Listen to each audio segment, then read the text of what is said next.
Irmãos, deixa eu compartilhar uma palavra com vocês, dentro desse contexto que está aqui em 1 Tessalonicenses capítulo 5. O que eu entendo, irmãos, é que o inimigo, ele tem entrado nos nossos lares, ele tem carregado os nossos filhos, e nós estamos acomodados. Falo para os irmãos, fala que em nome de Jesus, tem um pecado na sua vida que você não tratou, tem um pecado que você tem dificuldade, tem uma área que você não consegue vencer. Irmãos, falo para vocês, vão aos pés do Senhor, trate disso com urgência. Trate disso com urgência. Comece nesse exato momento, a partir de hoje, trate disso. Vá aos pés do Senhor, confesse tudo a Ele, mas não continue vivendo essa vida. Cuidado, o diabo não vai poupar nada. O que ele tiver liberdade, caminho para destruir, e legalidade para destruir, ele vai destruir. Escute isso, irmãos. Quando é que nós vamos acordar que nós chegamos na hora final? Quando as luzes se apagar? Está aí, eu postei para algumas pessoas ver. A possibilidade de um meteoro de 2 quilômetros, o diâmetro dele, cair na Terra. E as consequências que isso vai acontecer em 2019. Isso não é balela, está no Jornal Nacional e está no site da NASA, em 2019. Eu não posto essas coisas se não tiver uma fonte segura. Então, o que eu consegui descobrir é que até agora não existe um plano real de emergência para impedir que isso aconteça. Existem possibilidades, mas eu não estou preocupado com o que vai cair nessa terra. Estou preocupado com a minha vida. Estou preocupado com o meu viver. Estou preocupado com a igreja do Senhor. Estou preocupado com você. Porque muitos estão dormindo. Eles não creem que Jesus vai voltar. Aliás, nem creem em Deus. O que eles acham que creem em Deus é psicológico, não é real. Fé, eu expliquei esses dias para vocês. Fé é andar com Deus. Não é dar um pulo no escuro.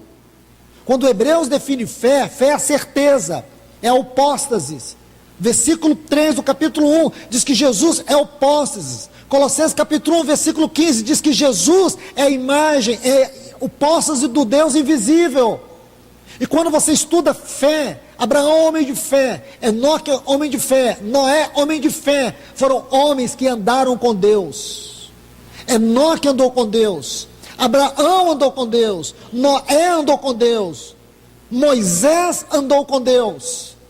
Deus prometeu para Moisés dar a terra de Canaã sem Deus, sem que o Senhor, o seu anjo fosse à frente.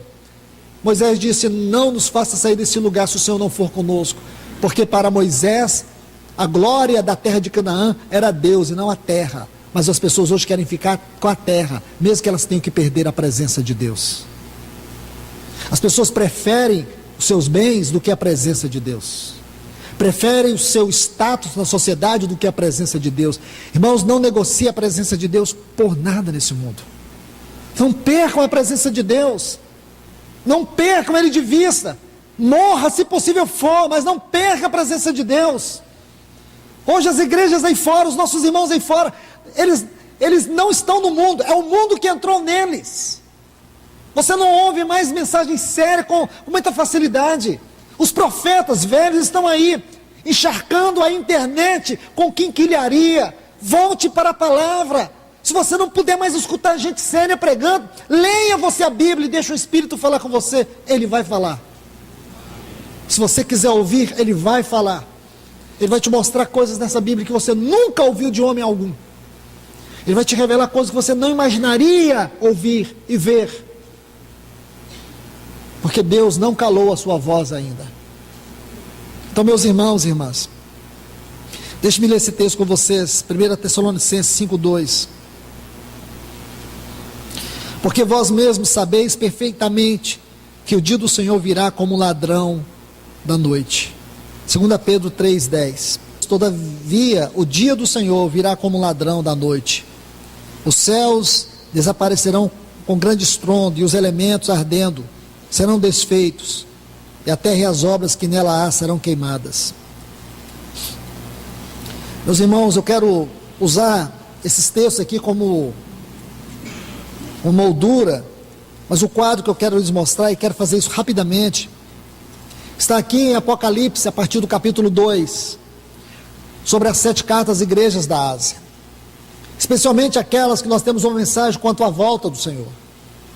E por que quero colocar essas cartas? Elas são Tiatira, Sardes, Filadélfia e Laodiceia.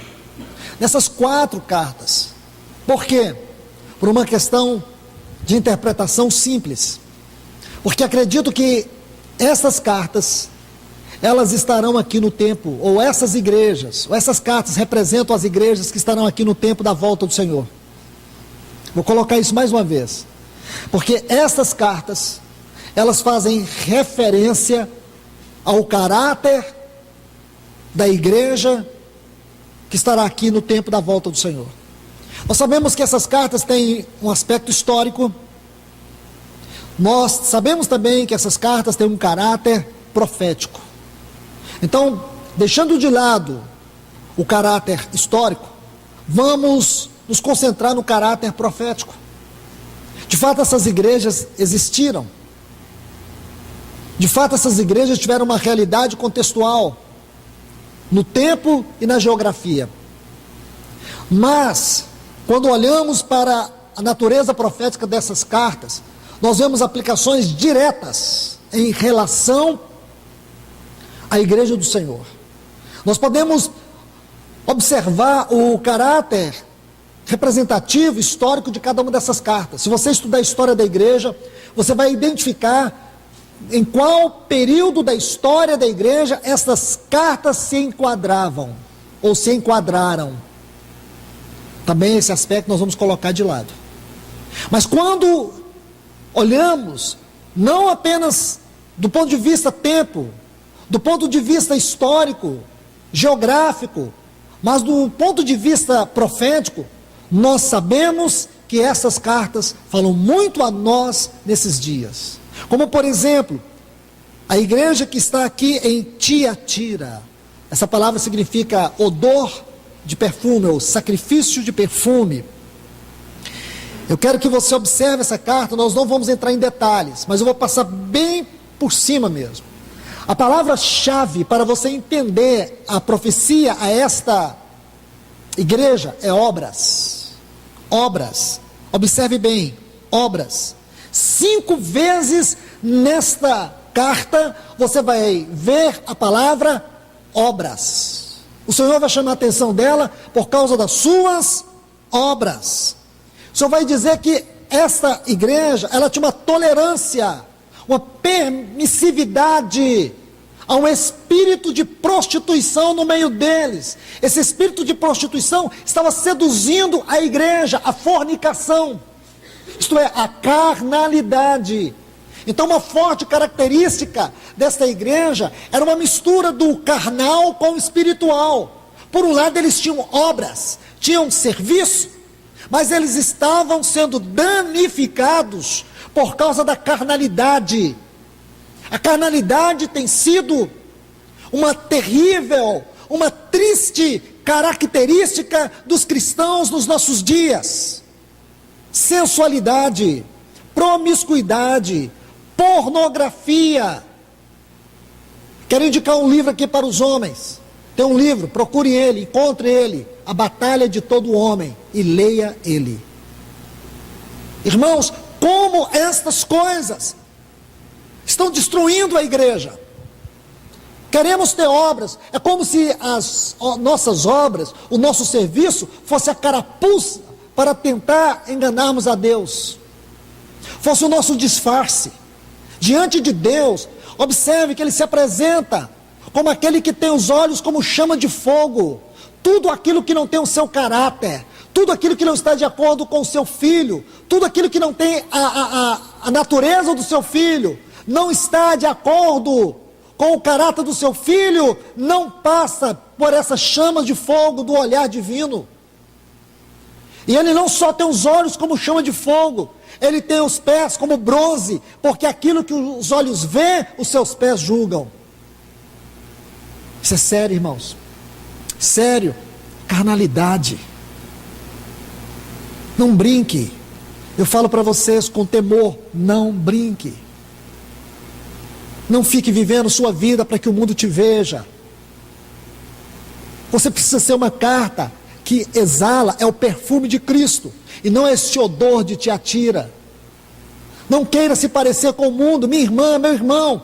Não permita que as vaidades desse mundo corrompam a sua mente, o seu coração. Procure viver uma vida digna diante do Senhor. Não queira se comparar com o mundo, meu irmão, não queira. Não busque isso para você. Isso vai ter uma terrível e triste influência sobre sua vida.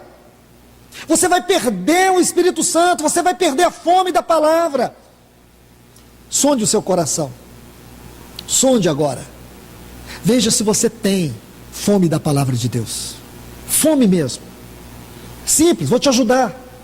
Qual foi a última vez que você abriu essa Bíblia para que Deus falasse ao seu coração? Não é para você ler o Salmo 91, não. Qual foi a última vez que você abriu ela não como livro literário, mas você abriu como a palavra de Deus? Qual foi a última vez? Tem muito tempo? Você não se lembra? Eu quero te falar, você está morrendo. Você está morrendo. Vou te fazer uma segunda pergunta. Como que é a sua vida de oração? Você tem? Existe um momento no seu dia, não estou falando semana, não falei semana, falei dia. Existe um momento no seu dia que você se aquieta, joelha, ou seja lá como for, aos pés do Senhor de maneira específica para ter comunhão com Ele? Você não faz isso durante o dia? Você não tem esse costume? O que está faltando para escrever a sua lápide? Você já morreu? Você não ora? Oração não é uma coisa natural na sua vida? Você só ora para comer e ora para dormir? É isso que é oração para você? Isso que é Deus para você? Você reduziu a Deus a essa migalha de vida espiritual. Isso não é vida espiritual, irmão. Isso é um lixo religioso. Você não tem vida nenhuma de oração? Você não gosta de orar? Você não gosta de Deus? Você está morto. Essa palavra não está entrando em você. Sabe por que não vai entrar? Porque morto não ouve, morto não vê, morto não fala. É isso. Por isso que essa palavra não entra. É porque você está morto, você está morta. Satanás está tripudiando sobre a sua carne, sobre sua mente, sobre sua vida. Irmãos, olhe para Deus nesta hora. Você pode ser um osso naquele vale de ossos secos que Ezequiel viu, mas o Senhor pode te ressuscitar, o Espírito pode te encher e tudo pode mudar, mas abra o seu coração para Ele. Veja o tempo que você gasta à frente de novelas, olha o tempo que você gasta vendo filmes, olha o tempo que você gasta ouvindo essas músicas mundanas que falam só de promiscuidade. Olha o tempo que você gasta com o lixo desse mundo. E você vem me dizer que o Espírito Santo está feliz com você? Você vem me dizer que você tem uma fé genuína? Isso não é fé. Isso não é fé, isso não é vida cristã, meu irmão e minha irmã. Chame isso de qualquer coisa, mas não chame isso de vida cristã. Esse não é o Evangelho de Jesus Cristo. Você pode estar vindo nas reuniões da igreja, mas você não tem sido parte viva deste corpo orgânico. Sentar nessa cadeira não quer dizer nada, se você não tem uma realidade espiritual. Não adianta você dizer que você é parte. Mas o meu cônjuge, você está na sombra dele? Você está na sombra dele? Quão difícil é para um cônjuge ter que carregar o outro, para os pais ter que carregar os filhos, para os filhos ter que carregar os pais. Eu quero te falar, não desista do seu cônjuge, não desista dos seus filhos, não desista dos seus pais, mas esse não é o caminho certo. Meu irmão, minha irmã, pare de ser um peso espiritual para o seu cônjuge, seja bênção. Veja a fé dele, veja a fé dela, tente imitar, coopere. Não fique puxando para baixo não, porque quem vai entrar vai ser Satanás, e ele vai destruir sua vida, vai destruir seu casamento, vai destruir suas finanças, vai destruir sua saúde, vai destruir tudo. Tudo, irmãos. Ou você já viu algum princípio de educação de Satanás? Nenhum. Nenhum. Então, irmãos, essa figura de Tiatira, uma igreja carnal, mas que tinha obras. O Senhor diz para ela assim no versículo 22, eis que eu a prostro de cama em grande tribulação. Veja que essa igreja, ela vai ficar doente, inválida, e vai passar pela grande tribulação. Aos que com ela adulteram. Lembra o que a Bíblia fala de adultério em Coríntios? É aquele que se une com um corpo estranho, aquele que não se une ao Senhor, aquele que se une com uma outra pessoa, é um espírito com ela, mas aquele que une com o Senhor, é um espírito com ele. Toda forma de união que não é no Senhor, espiritualmente, é uma descrição de adultério. A gente pensa em adultério só como uma realidade carnal, mas existe um aspecto terrível e profundo do adultério, que é toda forma de união e de mistura que nós estabelecemos com o mundo também, porque isso mexe com as nossas emoções, mexe com a nossa mente, mexe com a nossa vontade. Aí o Senhor, Ele diz assim, em versículo 25, tão somente conservai o que tendes até que eu venha.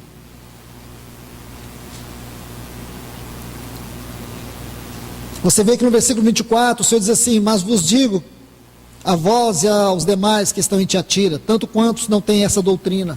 Havia um grupo pequeno, irmãos. Havia um grupo pequeno, e esse grupo pequeno, o Senhor diz assim, guarda o que vocês têm, até que eu venha. Conserve o que tens. Então não perca. Irmãos, eu queria poder gritar para dizer para vocês, não perca aquilo que o Senhor tem dado a vocês. Você ganhou algo do Senhor, meu irmão. Você pode ser fraquinho, você pode enfrentar muitas lutas como todos nós enfrentamos, mas não perde, pelo amor de Deus, não perde o que você ganhou de Cristo, porque se você perder, você vai cair prostrado em cama, você vai sofrer as aflições, angústias da grande tribulação. Não estou brincando, irmãos. Não gostaria que vocês um dia, em algum momento da vossa vida, tivessem que lembrar desta palavra, com tristeza, mas que se um dia tivermos que lembrar, seja com alegria, porque o Senhor nos ganhou através da sua palavra.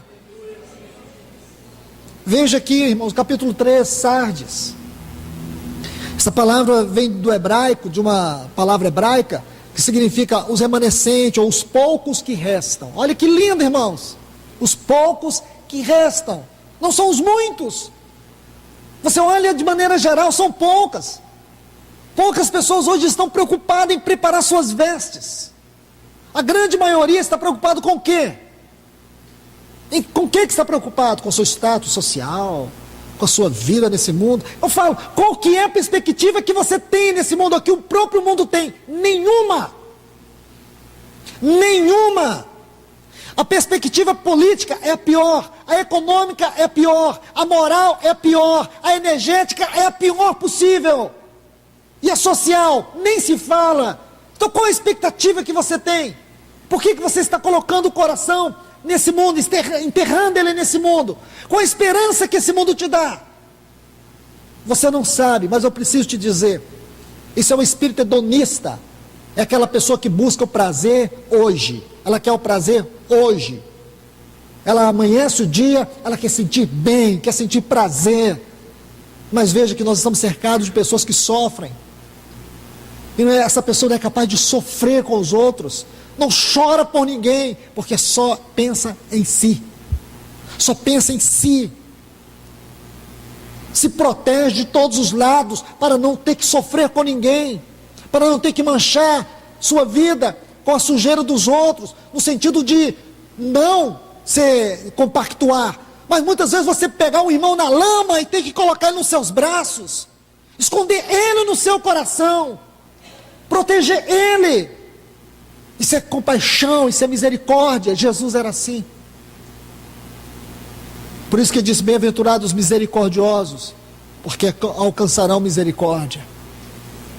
Então, meus irmãos, aqui nós temos uma igreja que fala de poucas pessoas, porque são poucos, irmãos. Eu quisera que fosse muitos, mas na nossa própria realidade aqui, a gente vê poucos.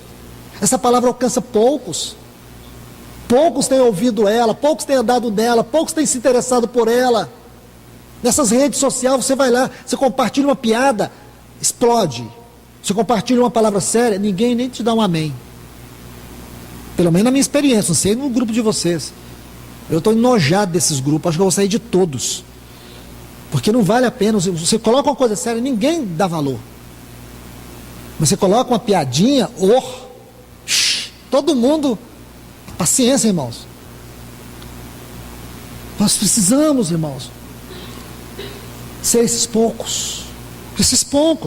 Ele diz assim, versículo 2, ser vigilante, consolida o que resta. Esta frase aqui que descreve esta igreja. Versículo 4, mas tem umas poucas pessoas em Sardes, está vendo? Mas qual é o problema de Sardes? Qual é o problema aqui, irmãos? Uma igreja que não tinha realidade espiritual. Uma igreja que não tinha realidade espiritual. Ela só tinha aparência, mas estava morta. É isso que você vê hoje. As pessoas só têm aparência, elas não têm conteúdo. Elas só têm uma casca, mas elas não têm vida. Elas não conseguem trocar duas palavras falando de Deus. Como é triste você sentar com um irmão, com uma irmã, que ela não tem nada para falar de Deus. Não conversa nada do Senhor. Mas se você falar de moda, de academia, dessas coisas desse mundo, a nova onda, a nova moda, o novo filme, você assistiu? Isso todo mundo se interessa. Mas não tem nada de Cristo, nada. Meu irmão, sonde o seu coração agora. Veja, durante essa semana, no círculo que você viveu, com as pessoas que você conversou, veja o quanto de Cristo foi falado, o quanto de Cristo você transmitiu, o quanto de Cristo você comunicou. Nada, 0%. Você me chama isso de vida cristã? Isso não é vida cristã. Você está indo para o inferno. Você está indo para o inferno. Isso não é vida cristã, irmãos. Não me chama isso de vida cristã, porque não é. Você está indo para o inferno, você nunca converteu. Você passou pelo ritualismo, você não experimentou a habitação do Espírito, você não entrou naquele batismo que Paulo fala em Romanos 6,4. Fomos unidos com Ele na morte pelo batismo. Você não foi unido ao Senhor, você foi unido a uma denominação, a uma coisa religiosa sem vida. Por isso você não tem realidade. Não tem realidade. Sua alma diante de Deus já apodreceu, exala um odor terrível que o Senhor não está suportando, Ele está a ponto de vomitar você. Você chama isso de vida cristã, chama isso de conversão. Por isso que você vê boate gospel, porque tem droga espiritual para todo mundo, para quem gosta.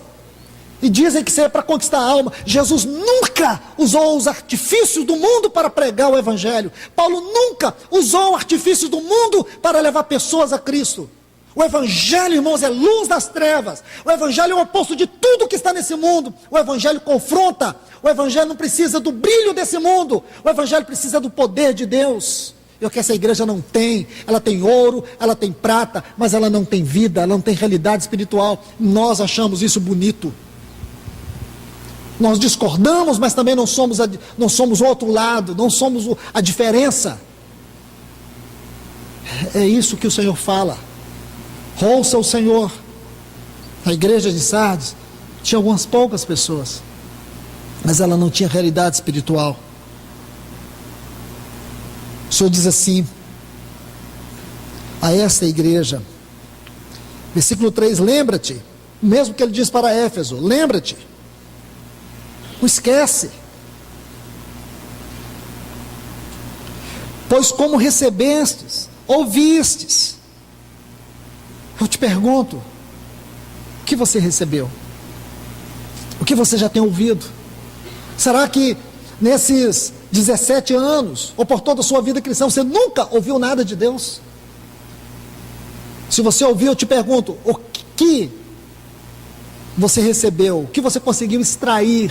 O que você conseguiu guardar de tudo que você ouviu? Ou você só ouviu? Aqui tem uma palavra-chave, guarda-o. Não adianta você receber, não adianta você ouvir, se você não guardar. Porque se você não guardar, não importa o quanto você ouviu e nem de quem ouviu. Judas ouviu de Cristo, porém não guardou nada de Cristo. Judas andou com Cristo, ouviu de Cristo, mas ele não guardou nada. Porque Judas foi quem foi, porque Judas nunca guardou o que ouviu, nunca guardou o que viu, nunca guardou o que recebeu. Aqueles milagres, aqueles ensinos, entravam no ouvido de Judas e saíam pelo outro. E é isso que está acontecendo com você. É o que está acontecendo com você. Sabe por que você tem negado Cristo na sua vida? É porque você só tem ouvido, você tem recebido, mas você não tem guardado. Por isso você perdeu a realidade espiritual. Não é importante quanto você sabe, não é importante quanto você ouve, não é importante quanto você vê, se você não anda, se você não guarda. Esta é a mensagem para a igreja de Sardes. Aí o Senhor diz assim: guarda-o, arrepende-te, pois senão vigiares, virei sobre ti como ladrão, e não conhecerás de modo algum a que hora virei sobre ti. Essa expressão sobre ti, ela é muito contestada por vários escritores sobre o que realmente significa. O que ela significa, irmãos, é aquilo que está lá em Mateus capítulo 25, o Senhor veio para as 10 virgens, mas para aquelas 5 prudentes, o Senhor veio para elas como noivo, mas para aquelas nécias, o Senhor veio para elas como juízo. Como você quer receber o Senhor? Como seu noivo ou como seu juiz? Para aquelas 5, a vinda do Senhor foi gozo. A vinda do Senhor sobre aquelas pessoas foi gozo. Mas para aquelas nécias, a vida do Senhor foi de profunda tristeza. Assim o Senhor diz aqui em Sardes, algumas poucas pessoas. Vamos agora para a igreja de Laodiceia, de Filadélfia, me perdoe. Esta é a igreja que nos fala da verdadeira comunhão. Essa igreja nos fala da verdadeira união, uma união na verdade. Porque o Senhor se apresenta a essa igreja como verdadeiro, porque só existe comunhão e unidade na verdade. E esta igreja é uma igreja que tem um lugar muito especial no contexto dessas 7 cartas, porque nela tem uma porta aberta. E nós sabemos que essa porta aberta tem muito a ver com aquilo que Jacó viu, o céu aberto. Aquilo que o nosso Senhor interpretou em João 1, quando ele viu o céu aberto. Estevão também viu o céu aberto. Porque a igreja é um lugar onde os céus e a terra se encontram. E é sobre a igreja existe uma porta aberta, um caminho aberto. Por mais que os céus e a terra estejam tão distantes, mas espiritualmente a igreja e os céus é algo muito próximo. O Senhor colocou nessa igreja uma porta aberta. Aqui em Laodiceia a porta está fechada. E aqui em Filadélfia a porta está aberta. Esta porta é a porta da casa, porque a casa ela é do Senhor. A porta está aberta, o Senhor pode entrar. Em Laodiceia a porta está fechada e o Senhor está do lado de fora. Esse é o quadro mais triste que você pode encontrar na Bíblia. O Senhor de fora da sua própria casa. Não importa você colocar, é tão importante você ter uma Bíblia aberta dentro de casa, você colocar hinos da sua casa, se o Senhor está de fora. Não adianta você colocar uma frase bem grande assim na parede: esta casa pertence ao Senhor, mas ele está de fora.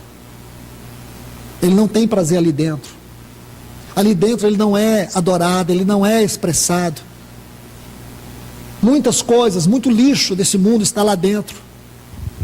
Muita coisa de internet está lá dentro.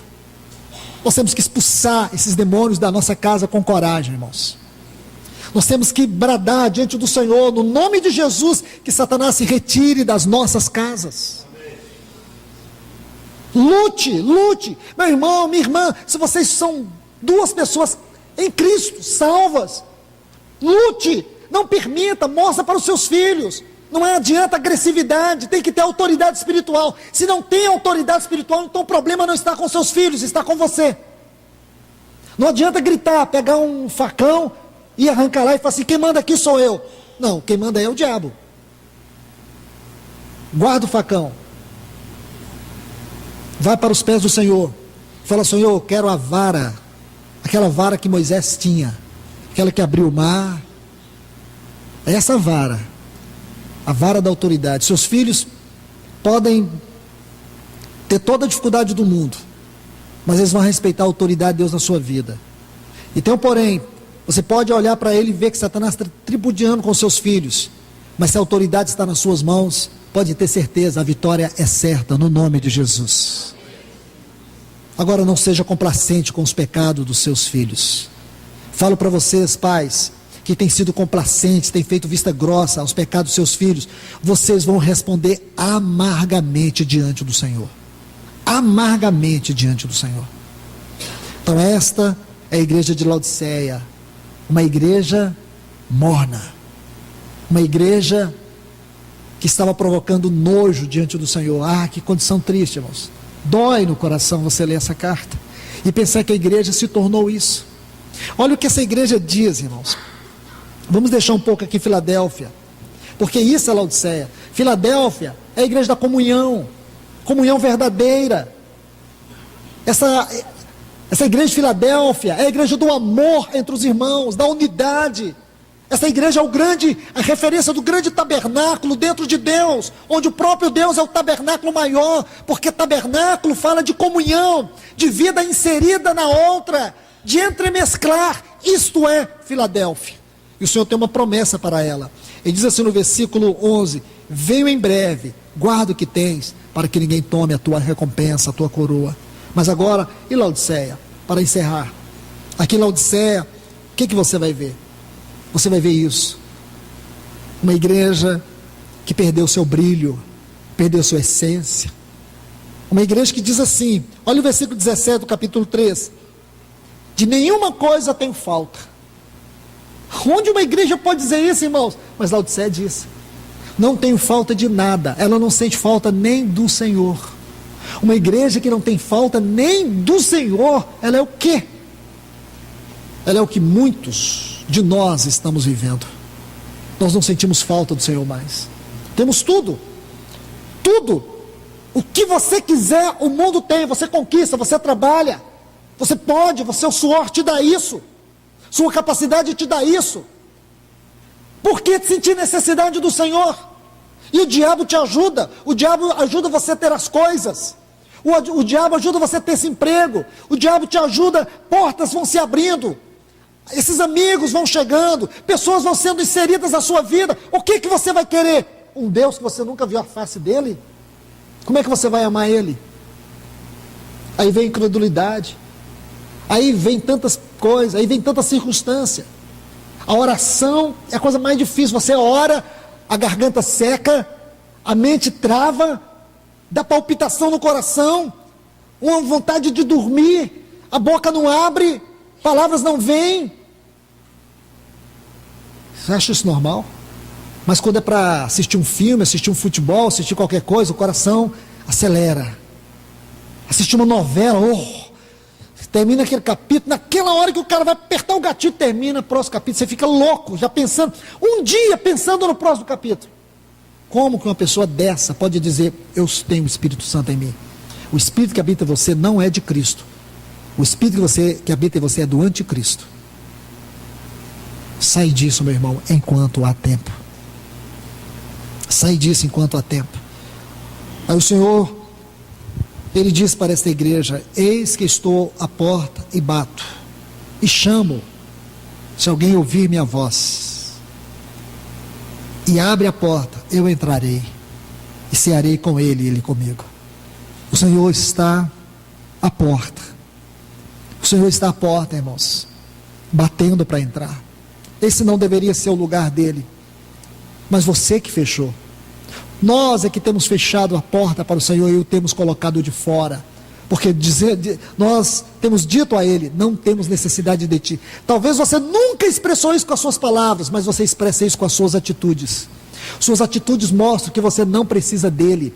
Suas atitudes mostram que você não quer Ele, você não quer a companhia dEle. Sabe quando você quer Ele? É quando as coisas apertam. Aí você fala, ai meu Deus.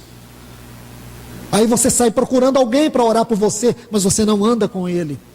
Você não caminha com Ele. Não adianta pregar sobre ele, não adianta cantar a ele. Irmãos, eu falo para vocês, essas coisas não preenchem o coração de Deus se ele não habita verdadeiramente dentro de nós. Nossa condição é pior do que a de um papagaio. Nós precisamos falar aquilo que reflete verdadeiramente o nosso coração. Como disse o irmão Tozer, os cristãos geralmente não gostam de mentir, mas eles cantam na igreja. Entendeu? Então, um bom dia para você refletir o que ele disse. É pesado o que ele disse. Ele disse, os cristãos não gostam de mentir, mas eles cantam na igreja. Quando a gente fala, Senhor, Tu és o amor verdadeiro. Mas que mentira! Que mentira! Amor verdadeiro é. Ele é o amor verdadeiro da sua vida? É. Ou tem outros amores? Será que o seu corpo não é o grande amor? Será que o seu dinheiro não é o grande amor? Será que o seu cônjuge não é o seu grande amor acima dele, acima de Deus, seus filhos? Será que você não colocou sua casa? Será que você não colocou o seu emprego? Será que você não tem colocado muitas coisas no seu coração e não sobrou nada para ele? Você quer dar para ele o quê? Aquele cantinho que não cabe mais nada? É isso que você quer dar? Aí a gente canta. Então isso é mentira. Senhor, Tu és tudo na minha vida. Ah, que mentira. Falo para vocês, irmãos, acho que a gente deveria ser sincero e dizer assim, eu não canto essa canção porque não é verdade em mim. Não é verdade. Eu não te amo. Como Pedro um dia foi sincero para o Senhor, o Senhor disse, Pedro, tu me amas? O Senhor perguntou 3 vezes, na terceira vez, Pedro disse, tu sabes. Sabe o que ele quer dizer? Tu sabes que eu não te amo como o Senhor me ama. Foi a primeira vez que Pedro foi sincero. Por isso que o Senhor não desistiu de Pedro. Porque o Senhor viu em Pedro ainda uma porta aberta para ele entrar. Sabe o que eu quero te dizer? Meu irmão, minha irmã, deixe uma porta aberta para o Senhor entrar. A despeito do que você tem feito, a despeito de quem você é, deixe uma porta aberta para o Senhor entrar. Não feche a porta. Porque o dia pode ser tarde demais. Que o Senhor nos abençoe, irmãos. Senhor, nós nos colocamos debaixo da Tua voz, da Tua palavra, pedindo que o Senhor tenha misericórdia de nós. Tenha misericórdia de minha vida, Senhor. Tenha misericórdia da vida dos meus irmãos e das minhas irmãs aqui. Senhor, o que nós ouvimos aqui foi um brado do Teu coração, Senhor. Porque muitos de nós, nesta manhã, neste lugar, podem estar perdidos e indo para o inferno. Muitos não acreditam nisso, Senhor. Eu não posso imaginar que alguém teria coragem de pregar uma palavra dessa, se não fosse do Senhor.